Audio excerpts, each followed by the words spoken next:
Maybe I should talk about my not shyness, but how it suddenly everything gets bad. And like today, it was a very good day, and I watched this video, and suddenly sensation in the body, like this related to an accident I had many years ago, and I began feeling paralyzed. Well, I have some symptoms like it's it's not quite as it was, but and there is a lot of I've even studied types, psychological types. My like when I physically feel bad, I feel so bad psychologically. And is this physically something wrong with you from this accident?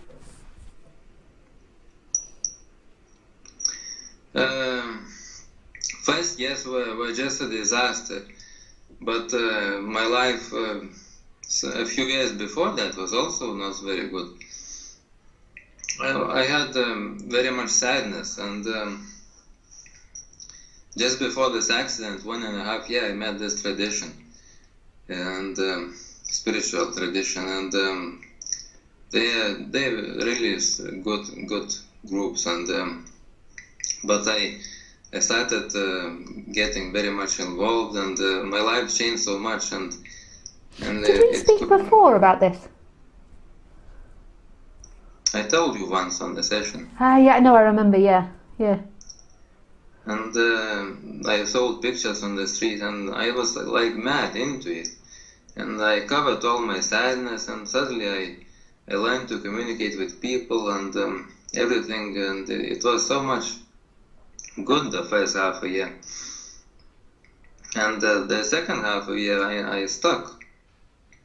I couldn't even tell myself how it was. I was hiding from so much truth from myself and my teachers too. And there was a big disappointment, and my parents, and controlling my parents. I was hiding everything from my parents because they would not allow me. I knew it from before. And then this accident happened, and life after that was just a disaster.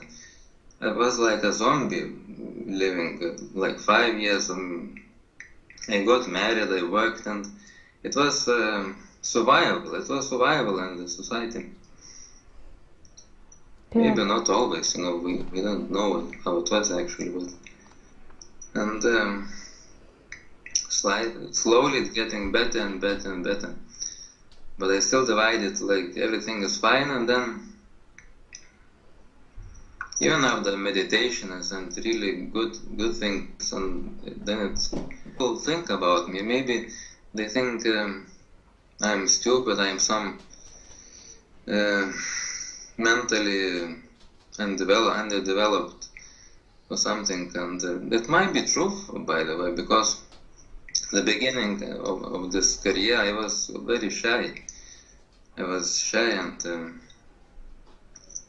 okay, so let's go for more like what's happening now, because we could get lost in that story for ages.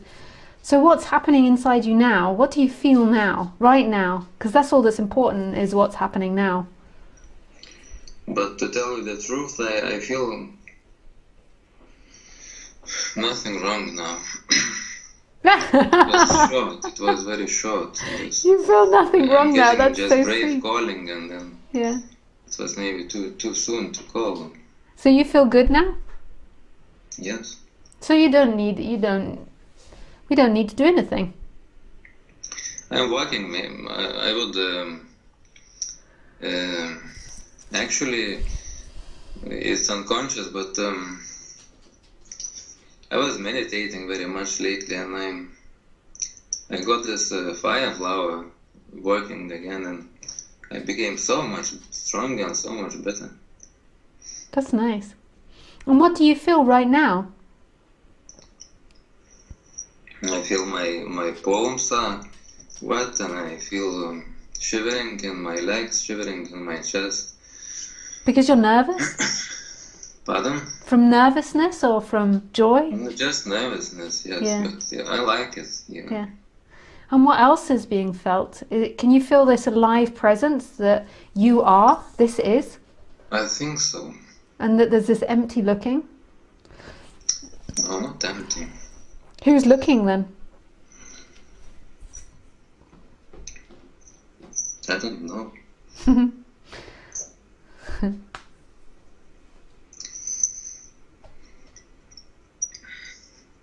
Well, thank you very much anyway. Oh, that's a pleasure. The only thing that's important is what's actually happening. That's the only thing that's important.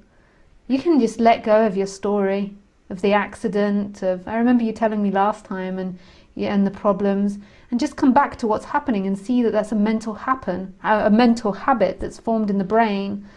The Yeah, I story think about forms. it every day, actually. Yeah, it's formed in your brain, and it's actually because inside you're feeling those feelings and your brain attaches to that story. So just acknowledge the feelings, acknowledge the story's not true, and then see that there is this alive presence.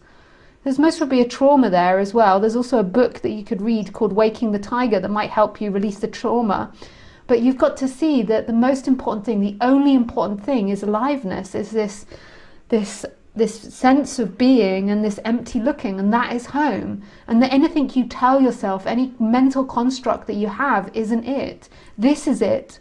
And there has to be such conviction in that this is it, this is freedom.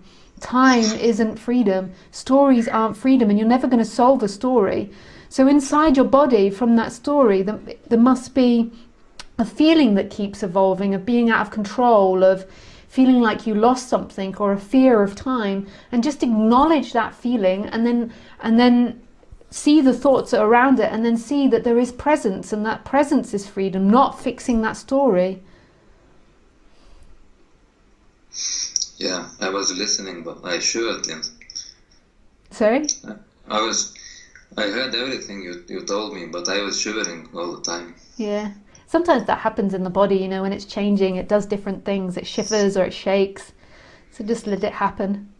Because it is the illusion, this separate self is something that is an energetic appearance in the body.